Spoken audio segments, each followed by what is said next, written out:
રાજે ખાતે જેપી નડ્ડા સંબોધન કરી રહ્યા છે સીધા જેત।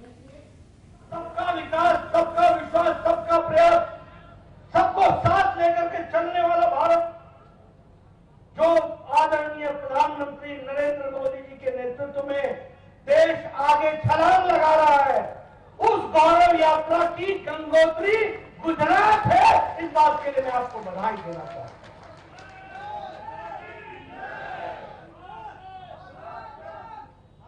उसकी गंगोत्री है तो गुजरात। गुजरात में बहुत संत दिए, गुजरात धार्मिक भूमि रही है, गुजरात में बहुत से सामाजिक सुधारक दिए, गुजरात में बहुत से नेता भी दिए। हम अगर बापू महात्मा गांधी जी को याद करें तो वो गुजरात की धरती में, अगर हम सरदार पटेल को याद करें जिन्होंने भारत को एकता के सूत्र में बांध दिया तो गुजरात की धरती को याद करें। और भारत को आधुनिक भारत बनाते हुए दुनिया के नक्शे पर खड़ा करने का काम किया तो आदरणीय नरेंद्र भाई मोदी जी ने किया, ये भी हमको याद है। इसलिए मित्रों, यह हमारा सौभाग्य है और इस सौभाग्य को ध्यान में रखते हुए ये भारतीय जनता पार्टी गौरव यात्रा निकाले, लेकिन गुजरात का एक एक व्यक्ति गौरव यात्रा से गौरवान्वित होना है।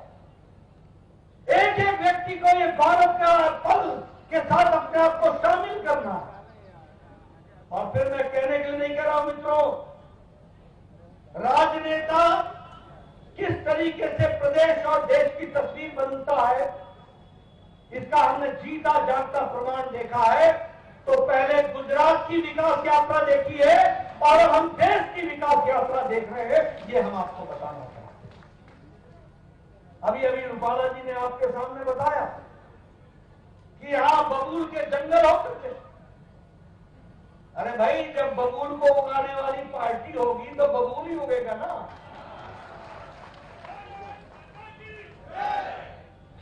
रोपे पेड़ बबूल का, आम कहां से होए? ये बबूल को लगाने वाले लोग तो थे। ये कांग्रेस पार्टी ने क्या किया सालों का? भाई को भाई से लड़ाया, इलाके को इलाके से लड़ाया, जहां पानी चाहिए था वहां पानी नहीं दिया, जो विकास की यात्रा चलानी थी उसमें अटकाया, भटकाया, लटकाया। अब ये दीगर बात है कि खुद भी अटके हुए हैं, लटके हुए हैं और भटके हुए हैं।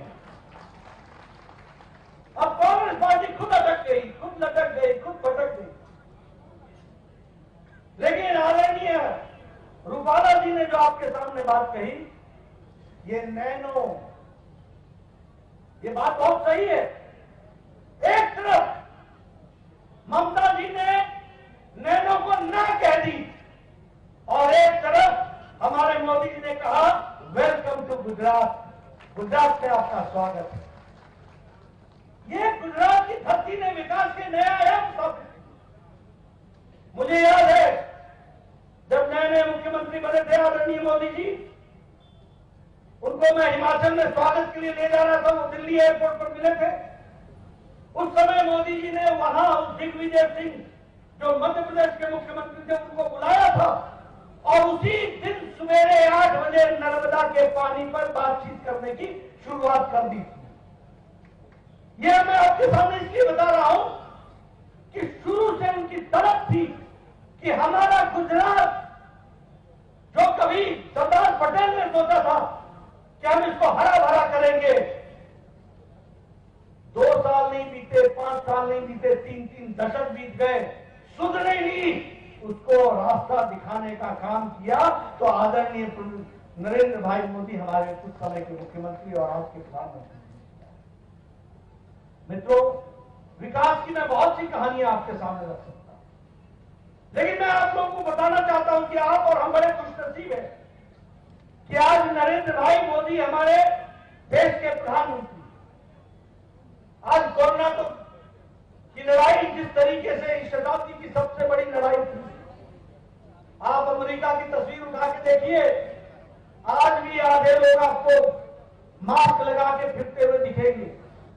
आप यूरोप की तस्वीर उठा के देखिए, अभी भी आपको वहां पर लोग मास्क लगाए हुए दिखेंगे।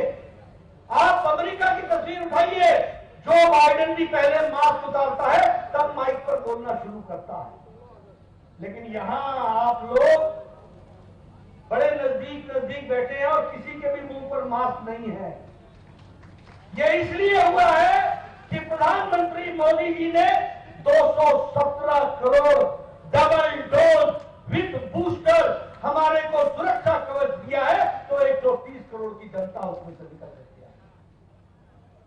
वैक्सीन की बात करें, मैं बार बार इस बात को बोलता हूं, इस देश में 25 साल लग गए ट्यूबरक्लोसिस की दवा पहुंचने में, इस देश में 28 साल लग गए स्मॉल पॉक्स की दवा को पहुंचने में, इस देश में लगभग 25 से 30 साल लग गए पोलियो की दवा को पहुंचने में, इस देश में 100 साल लग गए जापानी बुखार की दवा को पहुंचने में।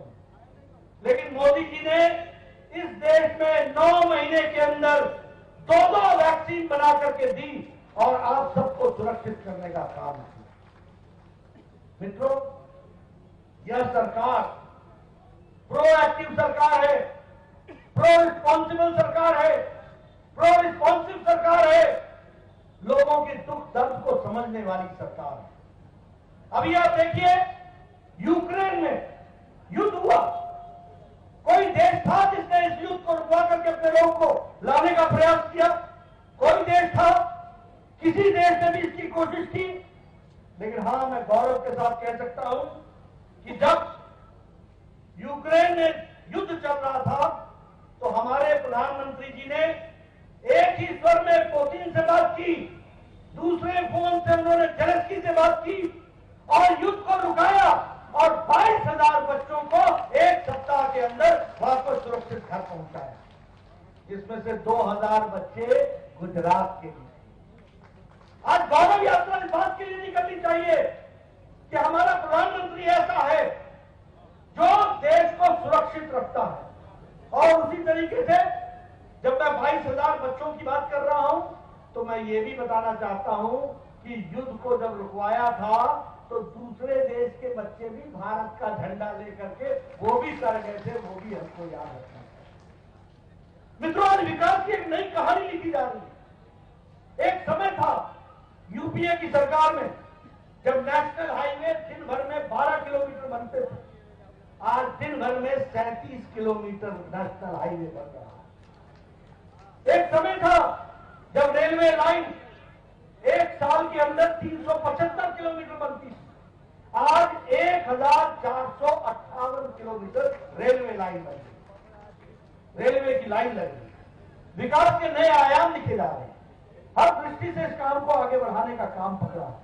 और मैं ये भी कहना चाहूंगा, जिस बात के बारे में चर्चा रूपाला जी ने की है, ये नैनो यूरिया, अगर गुजरात का कोई बच्चा इसका पेटेंट लेता है तो इसको भी गुजरात की धरती में प्रारंभ करके एक किसान की दृष्टि से यूरिया जगत में एक क्रांति लाने वाला काम चल रहा है, इसको भी हमको समझना चाहिए। और प्रधानमंत्री मोदी जी खुद इस बात की चिंता कर रहे हैं कि किस तरीके से इसको खड़ा किया। एक समय में 27,000 करोड़ रुपए एग्रीकल्चर का बजट था, आज 1,24,000 करोड़ रुपए एग्रीकल्चर का बजट है। किसानों की दृष्टि से देखा जाए, आप बताइए, किसान सम्मान निधि आपको मिल रही है कि नहीं मिल रही है? किसान सम्मान निधि मिल रही है कि नहीं मिल रही है? मित्रों, एक समय में एक प्रधानमंत्री कहता था कि मैं 1 रुपया भेजता हूं तो 50 पैसे पता नहीं किस हाथ में चिपक जाते हैं।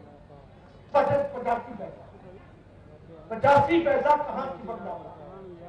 आज मोदी जी ने 11 करोड़ किसान को शिमला के रिंग मैदान से एक बटन दबा करके पूरे 11 करोड़ किसानों को 15 सेकंड के अंदर उनके खाते में 2-2 हजार रुपए पहुंचा दिए। ये बदलता भारत है, ये बदलती भारत की तस्वीर है। आप बताइए, जल जीवन मिशन में पानी आ रहा है कि नहीं आ रहा है? इंदिरा आवास योजना में लोगों को मकान पक्के मिल रहे हैं कि नहीं मिल रहे हैं? मित्रों, एक समय था, एक अनार 100 बीमार, एक पंचायत में एक घर मिलता था। आज 3 करोड़ 86 लाख आवास प्रधानमंत्री आवास योजना के तहत दिए गए। आप बताइए, यहां एम्स राजकोट को मिला कि नहीं मिला? All India Institute of Medical sciences आया कि नहीं आया? वो क्यों आया? क्योंकि आपने गुजरात का गौरव बढ़ाया, मोदी जी को दिल्ली बैठाया और मोदी जी ने दिल्ली से all India Institute of Medical sciences आपको यहां तक पहुंचाया। ये भी हमको समझना होगा। इसलिए मित्रों, और एक ही All India Institute of Medical Sciences नहीं पहुंचाया, 22 मेडिकल कॉलेज पहुंचाए हैं, All India Institute of Medical Sciences पहुंचाए हैं। आपके यहां 9 मेडिकल कॉलेज होते थे, 9 मेडिकल कॉलेज, आज 30 मेडिकल कॉलेज हैं, 23 मेडिकल कॉलेज। आपके यहां एमबीबीएस की सीट 1000 होती थी, आज आपके यहां 6000 साल में डॉक्टर निकलते हैं, 6000। यह है बदलता गुजरात, यह है बदलती तस्वीर, जिसको हमको समझना होगा। अभी अभी हमारे प्रधानमंत्री जी यहां 3 दिन पहले महसाना में आए थे। उन्होंने पहला सोलर 24 घंटे चलने वाला गांव, उसका भी श्री गणेश किया। ये भी आपको ध्यान में आया होगा। ये सिर्फ सोलर का गांव नहीं है, ये महसाना को देश की और दुनिया की तस्वीर में अपने आप को स्थापित करने वाला है। मित्रों, मैं आपके सामने गुजरात के विकास की एक लंबी कहानी रख सकता हूं। मैं देश के विकास की एक लंबी कहानी रख सकता हूं। कहां कहां क्या क्या काम नहीं हुआ। आप बताइए, पिछले 21 साल में गुजरात की तस्वीर बदल गई कि नहीं बदल गई? आज गुजरात नंबर 1 कई मामलों में खड़ा है। और अगर मैं कहूं कि उसको आगे बढ़ाने में आदरणीय मोदी जी ने जो नीतियों को आगे बढ़ाया है, उसके कारण हुआ है, तो ये अतिशयोक्ति नहीं होगी। स्टार्टअप में गुजरात आगे, सोलर में गुजरात आगे, ईज ऑफ डूइंग बिजनेस में गुजरात आगे, पावर एनर्जी में गुजरात आगे, सरप्लस पावर रखने में गुजरात आगे, शिक्षा के दृष्टि से गुजरात आगे, एजुकेशन और हेल्थ के दृष्टि से गुजरात आगे है।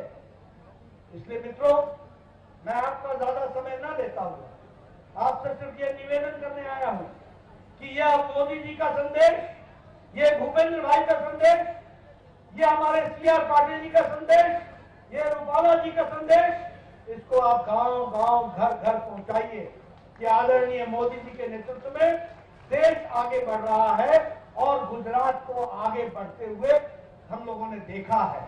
इसलिए ये गौरव यात्रा भारतीय जनता पार्टी की नहीं है, ये गौरव यात्रा गुजरात की है। ये गुजरात से भारत की गौरव यात्रा की कहानी है। हम जब गुजरात मॉडल लेकर के दिल्ली में बात करते हैं तो हमारे समझ में आता है कि गुजरात ने दुनिया को, देश को एक नई दिशा दी है और उस दिशा के बाहर आदरणीय प्रधानमंत्री मोदी जी रहते हैं।